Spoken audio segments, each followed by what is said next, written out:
ক্ষমতা, এই ক্ষমতা জনগণের কাছ থেকে কেড়ে নেওয়া হয়েছে, কিন্তু সেটা এখনো ফিরে আসছে না কেন? সেটা নিয়ে এত গড়িমসি কেন? সংস্কারের কথা বলছেন, আগে সংস্কার সম্পন্ন করবে। কখন সম্পন্ন করবে? কিভাবে সম্পন্ন করবে? সংস্কার তো কখনোই আপনার একটা পুরনো 400 বছরের পুরনো বট গাছের মতো এক জায়গায় দাঁড়িয়ে থাকে না। সংস্কার আপনার পদ্মা নদীর পানির মতো, মেঘনা নদীর পানির মতো, বঙ্গোপসাগরের স্রোতের মতো সংস্কার এগিয়ে চলে যুগে যুগে এবং সময়ে সময়ে যখন জনগণের যে প্রয়োজন, সেই প্রয়োজন অনুযায়ী সংস্কারের স্রোত অব্যাহত থাকে। সংস্কার একটা নির্দিষ্ট সময়ের জন্য নয়। বন্ধুরা আমার, আপনি কবে সংস্কার শেষ করবেন? কি সংস্কার করবেন?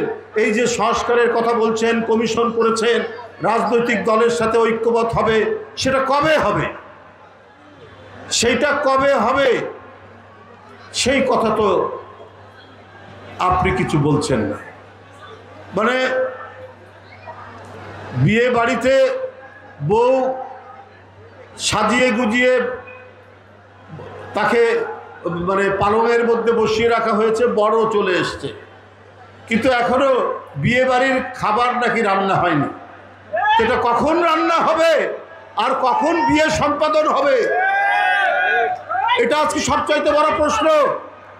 কখন সংস্কার আপনি সম্পন্ন করবেন আর কখন আপনার নির্বাচন কমিশন তফসিল ঘোষণা করবে, এইটা তো আজকে জনগণ জানতে চায়।